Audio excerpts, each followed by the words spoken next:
பிரியமான வேத ஆராய்ச்சி நேயர்களே, இன்று நாம் 118ஆம் சங்கீதம் 1ஆம் வசனம் முதல் சிந்திக்கப் போகிறோம். இந்த அல்லேலூயா பாடல்களின் வரிசையிலே இது இறுதியான சங்கீதம். எனவே ஆண்டவராய் இயேசு கிறிஸ்து மேல் வீட்டறையிலே தனது சீடர்களோடு கூட இந்த பாடலை பாடினார் என்று நாம் பூரணமாய் விசுவாசிக்கலாம். அன்று மேல் வீட்டறையிலே துக்கமும் சந்தோஷமும் கலந்திருந்த ஒரு சூழ்நிலை இருந்தது. இயேசு கிறிஸ்து தனது சீடர்களோடு பஸ்கா போஜனத்தை உட்கொண்டார். அங்கே கர்த்தருடைய ராப்போஜனம் என்னும் புதிய ஒரு உடன்படிக்கையையும் ஏற்படுத்தினார். அப்பத்தை கொண்டும் திராட்சரசத்தை கொண்டும் சில நாட்களிலே கெட்டுப்போகக்கூடிய அந்த பொருட்களை கொண்டு மிக முக்கியமான அந்த சத்தியத்தை ஏற்படுத்தினார். அவர் ஏற்படுத்திய நினைவு சின்னம் பொன்னினாலோ வெண்கலத்தினாலோ பளிங்கு கல்லினாலோ ஆனதல்ல. அது அப்பமும் திராட்சரசத்தினாலும் உண்டானது. ஆனால் அது அவரை குறித்து பேசுகிறது. பழைய ஏற்பாட்டிலே நாம் பார்ப்பது போல பஸ்கா பண்டிகை நேரத்திலே ஒரு ஆட்டுக்குட்டி அடிக்கப்பட்டு உணவாக உட்கொள்ளப்பட வேண்டும். ஆனால் நற்செய்தி நூல்களிலே ஆட்டுக்குட்டியை குறித்து சொல்லப்படவில்லை. இங்கே அப்பத்தை குறித்தும் திராட்சை ரசத்தை குறித்தும் தான் சொல்லப்பட்டிருக்கிறது. ஏன் தெரியுமா? அன்று மேல் வீட்டறையிலே சீடர்களுக்கு பரிமாறி கொண்டிருந்ததுதான் அந்த ஆட்டுக்குட்டி. உலகத்தின் பாவத்தை சுமந்து தீர்க்கும் தேவ ஆட்டுக்குட்டி. அவர் மீண்டும் வருவரை இந்த அப்பமும் திராட்சரசமும் அவரை நினைவுபடுத்தி கொண்டே இருக்கும். மத்தேயு எழுதின சுவிசேஷம் 26ஆம் அதிகாரம் 30ஆம் வசனத்திலே நாம் பார்ப்பது போல அவர்கள் சங்கீதம் 118 பாடி முடித்த பிறகு கெத்செமனே தோட்டத்திற்கு கடந்து சென்றார்கள். எனவே 118ஆம் சங்கீதம் மிக முக்கியமான ஒரு சங்கீதம். பஸ்கா பண்டிகையின் வேளையிலே விருந்து உட்கொள்ளும் பொழுது வட்டமாய் உட்கார்ந்து சாப்பிடுவார்கள். அப்பொழுது திராட்சரசம் நிறைந்த ஒரு பாத்திரமானது அவர்களுக்குள்ளாக 7 முறை சுற்றி வரும். அப்படி 7வது முறை சுற்றி வந்த பொழுதுதான் அதை தன்னுடைய கரத்திலே வைத்து கொண்டு, இது முதல் இந்த திராட்சப்பழ ரசத்தை நவமானதாக உங்களோடு கூட என் பிதாவின் ராஜ்யத்திலே நான் பானம் பண்ணும் நாள் வரைக்கும் இதை பானம் பண்ணுவதில்லை என்று இயேசு கூறினார். ரட்சிப்பின் பாத்திரத்தை எடுத்துக்கொள்வேன் என்று ஏற்கனவே இயேசு கூறிவிட்டார். அதை சிலுவையிலே அவர் எடுத்துக்கொண்டார். தனது இரத்தத்தை சிந்திய தேவ ஆட்டுக்குட்டி இயேசு கிறிஸ்துவே. அந்த பாத்திரம் அவருடைய இரத்தத்தினாலான புதிய உடன்படிக்கையாய் இருக்கிறது. நாம் குடிக்கும் பாத்திரம் சுவையோடு இருக்கும்படியாக கசப்பான பாத்திரத்தை அவர் எடுத்துக்கொண்டார். பிரியமானவர்களே, தேவன் நமக்கு எவ்வளவு நல்லவர் என்று பார்த்தீர்களா? சங்கீதம் 118 முதல் 3 வசனங்கள். கர்த்தரை துதியுங்கள், அவர் நல்லவர், அவர் கிருபை என்றும் உள்ளது. அவர் கிருபை என்றும் உள்ளதென்று இஸ்ரவேல் சொல்வதாக. அவர் கிருபை என்றும் உள்ளதென்று ஆரோனின் குடும்பத்தார் சொல்வார்களாக. இன்று நானும் கூறுகிறேன், அவர் கிருபை என்றும் உள்ளது. நீங்களும் கூறுங்கள், அவர் கிருபை என்றும் உள்ளது. நாம் அனைவருமே கர்த்தரை துதிப்போமாக. ஏனென்றால் அவர் நல்லவர், அவர் கிருபை என்றும் உள்ளது. சங்கீதம் 118 4 முதல் 6 வரை வாசிக்கிறேன். அவர் கிருபை என்றும் உள்ளதென்று கர்த்தருக்கு பயப்படுகிறவர்கள் சொல்வார்களாக. நெருக்கத்திலிருந்து கர்த்தரை நோக்கி கூப்பிட்டேன். கர்த்தர் என்னை கேட்டருளி விசாலத்திலே வைத்தார். கர்த்தர் என் பட்சத்தில் இருக்கிறார், நான் பயப்படேன். மனுஷன் எனக்கு என்ன செய்வான்? ஞாபகத்தில் வைத்துக் கொள்ளுங்கள், இது ஆண்டவராய் இயேசு கிறிஸ்துவும் பாடிய ஒரு பாடல். அவர் பயம் இல்லாமல் சிலுவைக்கு சென்றார். ஆனால் சிலுவையிலே அவர் தொங்கிக் கொண்டிருந்த பொழுது, என் தேவனே, என் தேவனே, ஏன் என்னை கைவிட்டீர் என்று கதறினார். இந்த ரகசியம் மிக பெரிய ஒன்று. 2 கொரிந்தியர் 5ஆம் அதிகாரம் 19ஆம் வசனத்திலே நான் வாசிப்பதென்ன? தேவன் உலகத்தாருடைய பாவங்களை எண்ணாமல் கிறிஸ்துவுக்குள் அவர்களை தமக்கு ஒப்புரவாக்கினார் என்று பார்க்கிறோம். சங்கீதம் 118 7ஆம் 8ஆம் வசனங்கள். எனக்கு அனுகூலம் பண்ணுகிறவர்கள் நடுவில் கர்த்தர் என் பட்சத்தில் இருக்கிறார். என் சத்துருக்களில் சரிக்கட்டுதலை காண்பேன். மனுஷனை நம்புவதை பார்க்கிலும் கர்த்தர் வேரில் பற்றுதலாயிருப்பதே நலம். அன்பானவர்களே, மனிதன் மேல் நம்பிக்கை வைப்பதை விட கர்த்தரை நம்புவதே சிறந்தது என்பதை கற்றுக்கொண்டு விட்டீர்களா? இது நாம் படிக்க வேண்டிய மிக உன்னதமான ஒரு பாடம். இன்றைக்கு பலர் தங்கள் நம்பிக்கையை மனிதர்கள் மேல் வைக்கிறார்கள். தாங்கள் நம்பியிருந்தவர்கள் கைவிடும் பொழுது முழுவதும் உடைந்து போய்விடுகிறார்கள். இங்கே சங்கீதக்காரன் மிக தெளிவாக மனுஷனை நம்புவதை பார்க்கிலும் கர்த்தர் பேரில் பற்றுதலாயிருப்பதே நலம் என்று கூறியிருக்கிறார். அன்று மேல் வீட்டறையிலே இயேசு கிறிஸ்து இந்த பாடலை பாடிய பொழுது அவர் சுற்றிலும் பார்த்தார். அங்கே 11 சீடர்கள் தான் இருக்கிறார்கள். காரணம் என்ன? ஏற்கனவே அங்கே இருந்த ஒருவன் அவரை காட்டிக் கொடுக்கும்படியாக புறப்பட்டு போய்விட்டான். இந்த 11 கூட அவரை விட்டு ஓடப் போகிறார்கள். ஆடுகளைப் போல அவர்கள் சிதறடிக்கப்பட போகிறார்கள். பிரியமானவர்களே, நீங்களும் எந்த மனிதன் மேலும் உங்கள் நம்பிக்கையை வைக்க வேண்டாம். அவர்கள் உங்களை கைவிடுவார்கள். கர்த்தரையே பற்றி கொள்ளுங்கள். சங்கீதம் 118 9 முதல் 12 வரை வாசிக்கிறேன். பிரபுக்களை நம்புவதை பார்க்கிலும் கர்த்தர் பேரில் பற்றுதலாயிருப்பதே நலம். எல்லா ஜாதியாரும் என்னை வளைந்து கொள்கிறார்கள். கர்த்தருடைய நாமத்தினால் அவர்களை சங்கரிப்பேன். என்னை சுற்றிலும் வளைந்து கொள்கிறார்கள். கர்த்தருடைய நாமத்தினால் அவர்களை சங்கரிப்பேன். தேனீக்களைப் போல என்னை வளைந்து கொள்கிறார்கள். முள்ளில் பற்றின நெருப்பைப் போல அணைந்து போவார்கள். கர்த்தருடைய நாமத்தினால் அவர்களை சங்கரிப்பேன். எல்லா ஜாதியாரும் என்னை வளைந்து கொள்கிறார்கள். பல ஜாதியினரை தன்னிடமாக கொண்டதுதான் ரோம சாம்ராஜ்யம். அதுதான் இயேசு கிறிஸ்துவை சிலுவையிலே அறைந்தது. இயேசு கிறிஸ்துவை சிலுவையிலே அறைந்த அன்று முதல் ரோம சாம்ராஜ்யத்தின் நாள் எண்ணப்பட்டு விட்டது.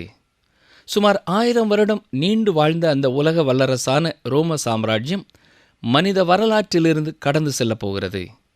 என்றாலும் மீண்டும் ஒரு நாள் அந்தி கிறிஸ்துவின் வடிவிலே அந்த உலக சாம்ராஜ்யம் தோன்றப் போகிறது. சங்கீதம் 118:14 கர்த்தர் என் பலனும் என் கீதமுமானவர், அவர் எனக்கு இரட்சிப்புமானார். இந்த அற்புதமான பகுதியிலே விடுதலையை குறித்து தேவனை துதிக்கும் பகுதியை நாம் பார்க்கிறோம். இது ஒரு இரட்சிப்பின் பாடல். சங்கீதம் 118:15 முதல் 17 வரை கவனியுங்கள். நீதிமான்களுடைய கூடாரங்களில் இரட்சிப்பின் கெம்பீர சத்தம் உண்டு. கர்த்தரின் வலதுகரம் பராக்கிரமம் செய்யும். கர்த்தரின் வலதுகரம் உயர்ந்திருக்கிறது. கர்த்தரின் வலதுகரம் பராக்கிரமம் செய்யும். நான் சாவாமல் பிழைத்திருந்து கர்த்தருடைய செய்கைகளை விவரிப்பேன். இது இயேசு கிறிஸ்துவினுடைய உயிர்த்தெழுதலை குறித்து கூறும் ஒரு பகுதி. இது தவிர மற்றும் ஒரு சத்தியமும் இங்கே சொல்லப்பட்டிருக்கிறது. இஸ்ரவேல் மீண்டுமாக ஒரு தேசமாய் வாழப்போகிறது. சங்கீதம் 118:18 பாருங்கள். கர்த்தர் என்னை வெகுவாய் தண்டித்தும் என்னை சாவுக்கு ஒப்பு கொடுக்கவில்லை. இது எதை சொல்லுகிறது? ஆண்டவராய் இயேசு கிறிஸ்து மரணத்திலிருந்து மீண்டும் வந்தார். எசேக்கியேல் 37 அதிகாரத்திலே தேவனும் எல்லா கல்லறைகளையும் திறந்து உலகத்தில் உள்ள அத்தனை மக்களையும் மீண்டும் கொண்டு வரப்போகிறார். சங்கீதம் 118:19-20 வசனங்கள். நீதியின் வாசல்களை திறவுங்கள், நான் அவைகளுக்குள் பிரவேசித்து கர்த்தரை துதிப்பேன். கர்த்தரின் வாசல் இதுவே, நீதிமான்கள் இதற்குள் பிரவேசிப்பார்கள். கர்த்தரின் வாசல் எது? ஞாபகம் இருக்கிறதா? இயேசு கிறிஸ்து மிக தெளிவாக சொல்லியிருக்கிறார். யோவான் 10 அதிகாரம் 9 வசனம். நானே வாசல், என் வழியாய் ஒருவன் உட்பிரவேசித்தால் அவன் ரட்சிக்கப்படுவான். அவன் உள்ளும் புறமும் சென்று மேய்ச்சலை கண்டடைவான். ஆடுகள் உள்ளே நுழைய வேண்டிய வாசல்தான் அது. இயேசு கிறிஸ்து யோவான் 14 அதிகாரம் 6 வசனத்திலே சொல்லும் பொழுது, நானே வழியும் சத்தியமும் ஜீவனுமாயிருக்கிறேன், என்னாலே அல்லாமல் ஒருவனும் பிதாவினிடத்திலே வரான் என்று கூறியிருக்கிறார். சங்கீதம் 118:21 பாருங்கள். நீர் எனக்கு செவி கொடுத்து எனக்கு இரட்சிப்பாய் இருந்தபடியால் நான் உம்மை துதிப்பேன். இயேசு கிறிஸ்துவை குறித்து அடுத்த வசனத்திலே மற்றும் ஒரு காரியம் சொல்லப்படுகிறது. பாருங்கள். வீடு கட்டுகிறவர்கள் ஆகாது என்று தள்ளின கல்லே மூலைக்கு தலைக்கல்லாயிற்று. இயேசு கிறிஸ்துவே இதை குறித்து சொல்லும் பொழுது மத்தேயு 21 அதிகாரம் 42 வசனத்திலே, வீடு கட்டுகிறவர்கள் ஆகாது என்று தள்ளின கல்லே மூலைக்கு தலைக்கல்லாயிற்று, அது கர்த்தராலே ஆயிற்று, அது நம்முடைய கண்களுக்கு ஆச்சரியமாய் இருக்கிறது என்று நீங்கள் வேதத்தில் ஒரு காலம் வாசிக்கவில்லையா என்று கூறியிருக்கிறார். அது மட்டுமல்ல, 1 பேதுரு 2 அதிகாரம் 6 முதல் 8 வசனங்களை வாசிக்கிறேன்.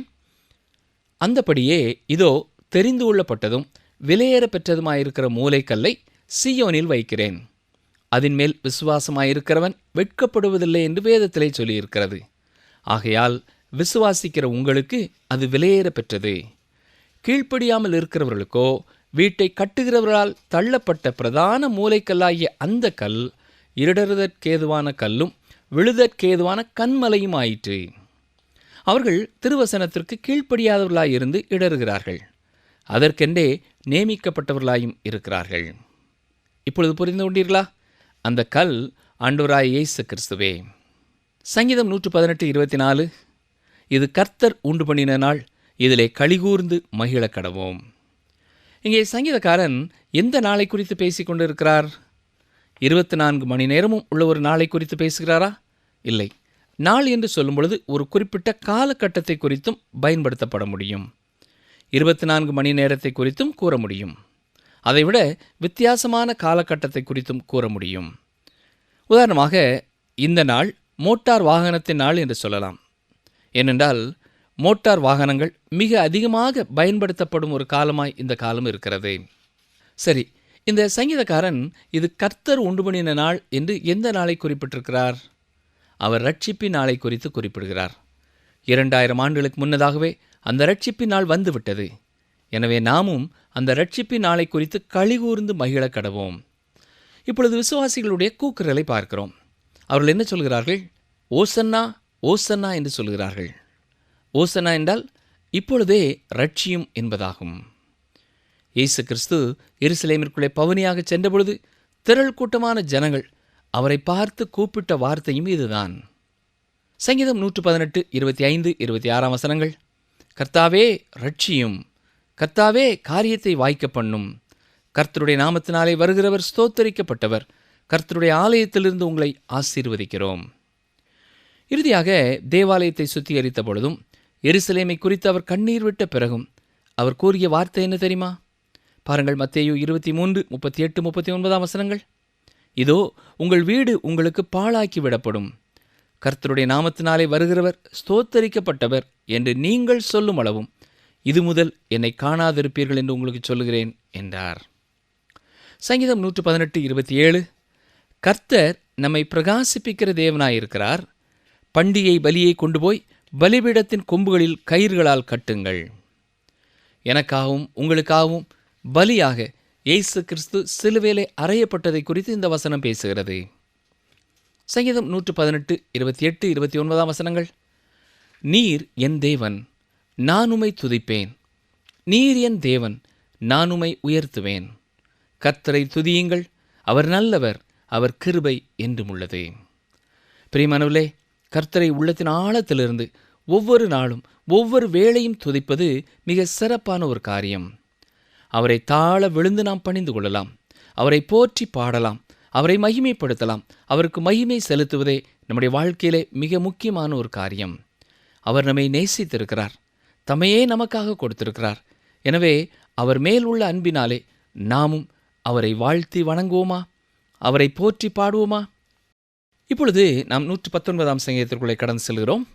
கர்த்தருடைய வார்த்தையை குறித்து போற்றி பாடும் ஒரு சங்கீதம் இது. சங்கீதங்களிலேயே நீண்ட சங்கீதமாகவும் வேத புத்தகத்தில் உள்ள அதிகாரங்களிலேயே நீண்ட அதிகாரமாகவும் 119 சங்கீதத்தை பார்க்கிறோம். இந்த சங்கீதத்திலே 176 வசனங்கள் இருக்கின்றன. இவைகளிலே 2 வசனங்களை தவிர மற்ற அத்தனை வசனங்களும் கர்த்தருடைய வார்த்தையை புகழ்ந்து பாடும் வசனங்களாய் இருக்கின்றன.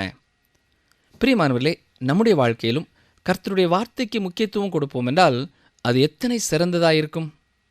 தேவன் எதற்கு முக்கியத்துவம் கொடுக்கிறாரோ அதற்கே விசுவாசிகளாகிய நாமும் முக்கியத்துவம் கொடுக்க வேண்டும்.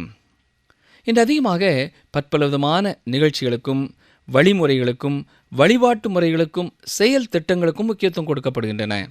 ஆனால் கர்த்தருடைய வார்த்தைக்கு நாம் முக்கியத்துவம் கொடுக்க வேண்டும். அதற்கான ஆசீர்வாதத்தை கர்த்தர் கொடுப்பேன் என்று வாக்கு கொடுத்திருக்கிறார். இந்த சங்கீதம் அமைக்கப்பட்டிருக்கிற முறை மிகவும் ஆர்வம் தரக்கூடிய ஒன்று. மிக கவனமாக இந்த சங்கீதம் எழுதப்பட்டிருக்கிறது. ஏற்கனவே முன்பு 37வது சங்கீதத்தை படிக்கும் பொழுது எபிரேய எழுத்துக்கள் ஒவ்வொன்றை கொண்டும் ஒவ்வொரு வாக்கியம் துவங்குகிறது என்று கூறினேன். ஆனால் இந்த சங்கீதத்திலே எபிரேய எழுத்துக்கள் ஒவ்வொன்றிற்கும் 8 வசனங்களாக பிரிக்கப்பட்டிருக்கின்றன.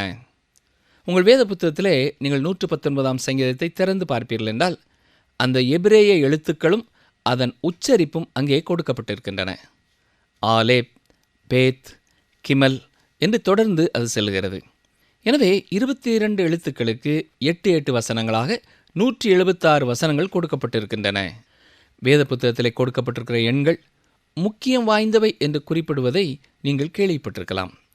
இந்த சங்கீதத்திலே 8 எனும் எண் முக்கியமானதாய் எண்ணப்படுகிறது. ஏனென்றால் ஒவ்வொரு எபிரேய எழுத்துக்கு கீழும் 8 வசனங்கள் வருகின்றன. இந்த எண் உயிர்த்தெழுதலை குறிக்கின்றது. அதாவது 8வது நாள் ஆண்டவராய் இயேசு கிறிஸ்து மீண்டும் உயிரோடு எழுப்பப்பட்டார். 7வது நாள் அவர் மரித்துத்தான் இருந்தார். ஆனால் 8வது நாள், அதாவது வாரத்தின் முதல் நாள், அவர் உயிரோடு எழுப்பப்பட்டார். இஸ்ரவேல் ஜனங்களோடு தேவன் செயல்பட்டு முடித்து விட்டார் என்று பலர் எண்ணுகிறார்கள். ஆனால் இன்னமும் அவர் இஸ்ரவேல் ஜனங்களோடு செயல்பட்டு முடிக்கவில்லை. இதை குறித்து அப்போஸ்தலனாகிய பவுல் மிக தெளிவாக சொல்லியிருக்கிறார். ரோமர் 11ஆம் அதிகாரம் 15ஆம் வசனத்தை பாருங்கள். ரோமர் 11:15, அவர்களை தள்ளிவிடுதல் உலகத்தை ஒப்புரவாக்குதலாயிருக்க அவர்களை அங்கீகரித்துக் கொள்ளுதல் என்னமாயிராது? மரித்தோரிலிருந்து ஜீவன் உண்டானது போல் இருக்கும் அல்லவோ? தேவன் நிச்சயமாக இஸ்ரவேல் மக்களோடு செயல்பட்டு முடிக்கவில்லை. இயேசு கிறிஸ்து மீண்டும் உயிரோடு எழுப்பப்பட்டது போல 1000 வருட அரசாட்சியின் காலத்திலே இஸ்ரவேல் ஜனங்கள் மீண்டும் தங்கள் தேசத்திற்கு கொண்டு வரப்படுவார்கள். தேவன் ஒரு விசேஷித்த வகையிலே உலகத்தின் தேசங்களை ரட்சிப்பார். இது எவ்வளவு மகிழ்ச்சியான ஒரு காரியம் இல்லையா? இன்னும் எத்தனையோ கோடி மக்கள் அந்நாட்களிலேயும் ரட்சிக்கப்பட போகிறார்கள். ஸ்பர்ஜன் என்ற தேவ மனிதர் சொல்லும் பொழுது, தேவன் வெற்றி சிறக்கப் போகிறார். தேவனை விட்டு தூரம் போனவர்களை விட அதிகமான மக்களை தேவன் ரட்சிக்கப் போகிறார் என்று கூறியிருக்கிறார்.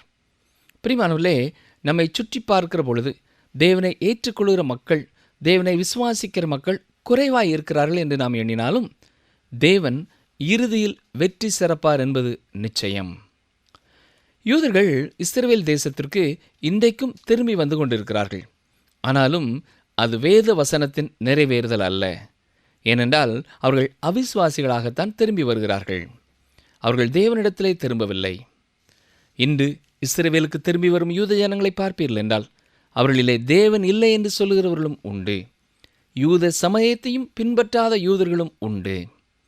எருசலேமிலே இந்நாட்களிலே மக்கள் தேவனை நோக்கி திரும்பவில்லை. ஆனால் தேவன் தம்முடைய தீர்க்க தரிசனத்தை நிறைவேற்றும் பொழுது அந்த தேசம் உயிர் பெற்று எழும்பியது போல இருக்கும். நீங்களும் மரணத்திலிருந்து உயிர் பெறுவீர்கள் என்றால், நித்திய ஜீவனை பெற்றுக்கொள்வீர்கள் என்றால், அது கர்த்தருடைய வார்த்தையின் மூலமாகத்தான் உண்டாகிறது. 1 பேதுரு 1ஆம் அதிகாரம் 23ஆம் வசனத்தை கவனியுங்கள். அழிவுள்ள வித்தினாலே அல்ல, என்றென்றைக்கும் நிற்கிறதும் ஜீவனுள்ளதுமான தேவ வசனமாகிய அழிவில்லாத வித்தினாலே மறுபடியும் ஜெனிப்பிக்கப்பட்டிருக்கிறீர்களே. இயேசு கிறிஸ்துவை வெளிப்படுத்தும் கர்த்தருடைய வார்த்தையினாலே நாம் ஜெனிப்பிக்கப்பட்டிருக்கிறோம். கர்த்தருடைய வார்த்தை உங்களுக்கு ஜீவனை கொண்டு வரும், உங்களுக்கு விடுதலையை கொண்டு வரும், உங்களுக்கு மகிழ்ச்சியை கொண்டு வரும், உங்களுக்கு ஆசீர்வாதத்தை கொண்டு வரும். காலம் காலமாக இந்த சங்கீதம் விசுவாசிகளுக்கு மிகவும் அர்த்தம் நிறைந்த ஒரு சங்கீதமாய் இருந்திருக்கிறது. ஜான் ரஸ்கின் என்பவர் சொல்லும் பொழுது, என்னுடைய தாயார் எனக்கு கற்றுக் கொடுத்த வேத பகுதிகளிலெல்லாம் நான் கற்றுக்கொள்ள மிகவும் கஷ்டப்பட்டது இந்த 119ஆம் சங்கீதம்தான். ஆனால் என்னுடைய வாழ்க்கையிலே அவை மிகவும் விலையேற பெற்ற ஒரு சங்கீதமாக கர்த்தருடைய வார்த்தைகளின் மேலும் கர்த்தருடைய கட்டளைகளின் மேலும் மகிமை நிறைந்த அன்பை கொண்டு வந்திருக்கிறது என்று எழுதியிருக்கிறார். இந்த சங்கீதத்திலே கர்த்தருடைய வார்த்தைக்கு பல வித்தியாசமான பெயர்கள் கொடுக்கப்பட்டிருக்கின்றன. வேதம், சாட்சி, வழி, கட்டளை, பிரமாணம், கற்பனை, நீதி நியாயங்கள் என்று பல வகையான வார்த்தைகளை நீங்கள் பார்க்கலாம். இன்று ஆலேப், பெத், கிமல் ஆகிய 3 பகுதிகளிலிருந்து வசனங்களை பார்ப்போம். சங்கீதம் 119 முதல் 2 வசனங்கள்.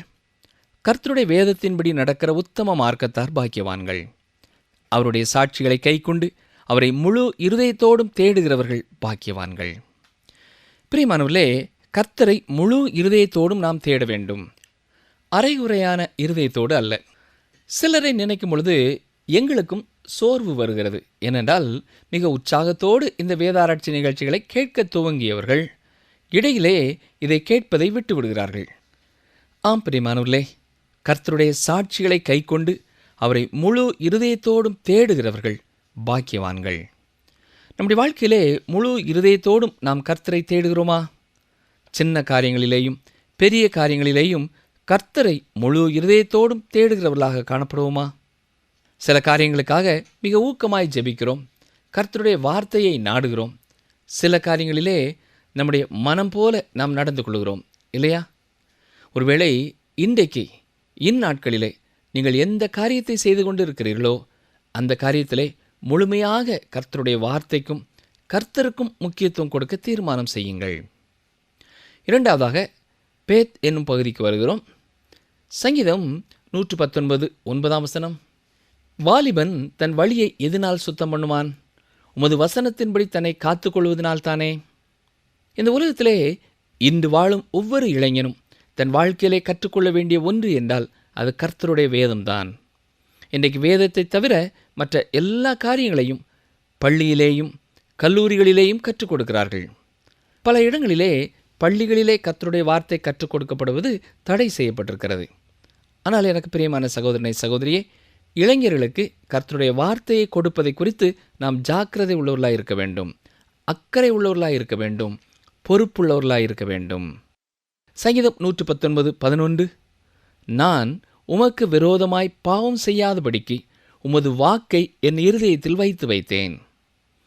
பலர் நினைக்கிறது என்னவென்றால், வேத வசனங்களை நாம் மனப்பாடம் செய்ய வேண்டும் என்பதை குறித்து இந்த வசனம் சொல்லுகிறது என்று எண்ணுகிறோம். கர்த்தருடைய வார்த்தையை மனனம் செய்வது மிக சிறந்த ஒரு காரியம்தான்.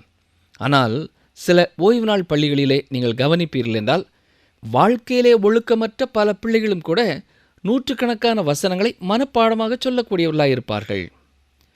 என் இருதயத்திலே வைத்து வைத்தேன் என்று சொல்லும் பொழுது அதற்கு நான் கீழ்ப்படிந்தேன் என்று பொருள்படும். அதுதான் முக்கியமான காரியம். அநேக வசனங்களை மனனமாய் சொல்வது சிறந்தது, அதை குறித்து நான் குறை சொல்லவில்லை. ஆனால் அதற்கு கீழ்ப்படிவது மிக மிக சிறந்தது. கர்த்தருடைய வார்த்தையை என் இருதயத்தில் வைத்து வைத்தேன் என்று அவர் சொல்லுகிறார் என்றால் அதற்கு நான் கீழ்ப்படுகிறேன் என்று கூறுகிறார். இப்பொழுது நாம் கிமல் என்னும் அடுத்த பகுதிக்குள்ளே கடந்து செல்கிறோம்.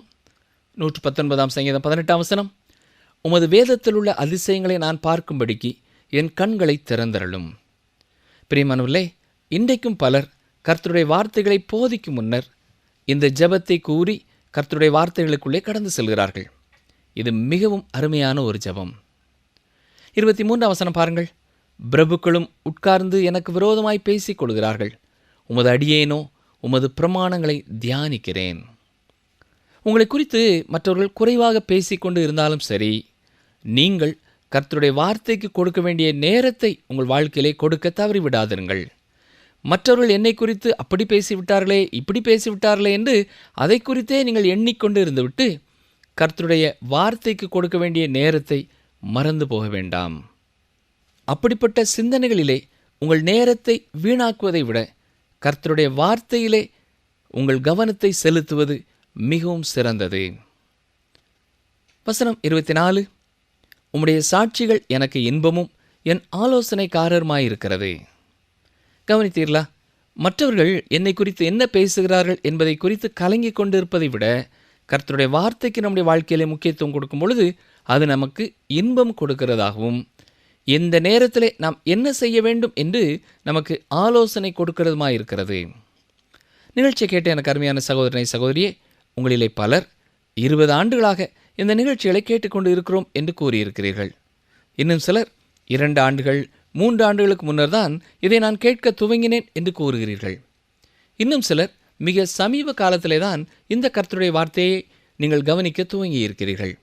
உங்கள் வாழ்க்கையிலே ஒவ்வொரு நாளும் கர்த்தருடைய வார்த்தைக்காக அரை மணி நேரத்தை ஒதுக்கி வைக்கிறதுனாலே கர்த்தரை உங்கள் முழு இருதயத்தோடு அந்த குறிப்பிட்ட நேரத்திலே நீங்கள் தேடுகிறவர்களாக இருக்கிறபடினாலே கர்த்தர் உங்களை கைவிடாதிருப்பார்.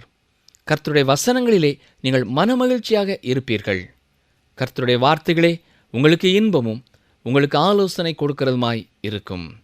ஜெபிப்போமா? எங்களை நேசிக்கிற எங்கள் அன்பின் ஆண்டவரே, நீர் எங்களுக்கு தந்திருக்கிற அருமையான வேத வசனங்களுக்காக நாங்கள் உமக்கு ஸ்தோத்திரம் செலுத்துகிறோம். ஆண்டவரே, நீர் நித்தியமானவராய் இருந்தாலும் முதல் மனிதனை நீர் உருவாக்கியது முதல் மனிதனை குறித்து உம்முடைய இருதயத்தின் எண்ணங்களை உம்முடைய வார்த்தையின் மூலமாக நீர் எங்களுக்கு வெளிப்படுத்தி இருப்பதற்காக நன்றி செலுத்துகிறோம். மனிதர்களாய் எங்களை குறித்து நீர் வைத்திருக்கிற மேலான மகிமையான திட்டங்களுக்காக உமக்கு ஸ்தோத்திரம் செலுத்துகிறோம். இந்த நிகழ்ச்சிகளை கருத்தோடு கேட்கிற ஒவ்வொரு தனி நபரையும், அவர்களுடைய குடும்பங்களையும், அவருடைய குடும்பத்து அங்கத்தினர்கள் ஒவ்வொருவரையும் கர்த்தர் தாமே பேர் பேராய் ஆசீர்வதிக்க வேண்டும் என்று சொல்லி நாங்கள் ஜெபிக்கிறோம். வேதத்தை நேசிக்கிறவர்களுக்கு மிகுந்த சமாதானம் உண்டு என்று சொல்லப்பட்டிருக்கிற உம்முடைய வார்த்தை இந்த குடும்பங்களிலே அவர்கள் பிள்ளைகளுடைய பிள்ளைகள் மேலே அனாதியாய் என்றென்றைக்கும் இருக்கட்டும்.